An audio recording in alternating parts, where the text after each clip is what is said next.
Hormuz প্রণালী, এই নামটা শুনলেই যেন একটা চাপ তৈরি হয়। একটা সরু জলপথ, কিন্তু যার উপর দাঁড়িয়ে আছে পুরো বিশ্বের অর্থনীতি। প্রতিদিন অসংখ্য জাহাজ এই পথ দিয়ে যায়, আর তাদের সঙ্গে চলে পৃথিবীর ভবিষ্যৎ। কিন্তু এটা কি শুধু একটা পথ, নাকি এর ভেতরে লুকিয়ে আছে এমন কিছু যা আমরা এখনো পুরোপুরি বুঝতে পারিনি? কারণ হরমুজ শুধু মানচিত্রের একটা লাইন না, এটা এমন এক জায়গা যেখানে প্রকৃতি, ইতিহাস আর মানুষের টিকে থাকার লড়াই একসাথে মিশে গেছে।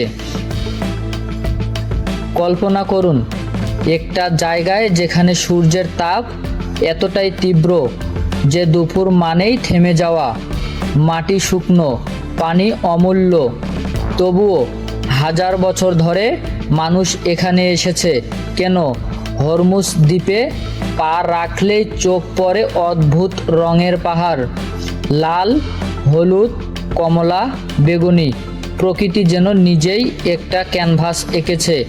এই সৌন্দর্যের পেছনে আছে একটি বছরের ইতিহাস, আগ্নেয়গিরি, সমুদ্র আর সময়ের গল্প।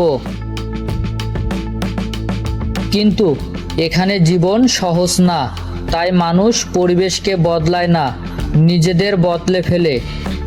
ভোরে কাজ, দুপুরে বিরতি, সন্ধ্যায় আবার শুরু। ঘরগুলো এমনভাবে তৈরি যাতে তাপ কম ঢোকে, বাতাস সহজে চলাচল করে। এখানে বেঁচে থাকা মানে যা আছে সেটাকে বুঝে ব্যবহার করা। এই দ্বীপের পাশ দিয়ে প্রতিদিন চলে যায় বিশাল তেলবাহী জাহাজ। দূর থেকে দেখলে মনে হয় ভাসমান শহর। এই পথ দিয়ে যায় বিশ্বের প্রায় 20% তেল। ভাবতে পারেন, মানে এই পথ শুধু একটা সমুদ্র পথ না, এটা পুরো পৃথিবীর অর্থনীতির লাইফলাইন। এখানকার সমুদ্র আলাদা, উচ্চ তাপমাত্রাতেও প্রবল টিকে আছে, কারণ তারা নিজেদের বদলে নিয়েছে। কিন্তু এখন সেই ভারসাম্য ভেঙে যাচ্ছে। দূষণ, তেল, মানুষের চাপ, সব মিলিয়ে এই সূক্ষ্ম ব্যবস্থা দুর্বল হয়ে পড়েছে। আর পাশে আছে ম্যানগ্রোভ বন, যেখানে লবণাক্ত পানিতেও গাছ বাঁচে। এই বন হারানো মানে একটা পুরো জীবনের চক্র হারানো। হরমুজ প্রণালী শুধু অর্থনৈতিকভাবে গুরুত্বপূর্ণ না, এটা রাজনৈতিকভাবেও অত্যন্ত সংবেদনশীল। এতটাই সংকীর্ণ এই পথ যে বড় জাহাজগুলোকে খুব সতর্কভাবে চলতে হয়।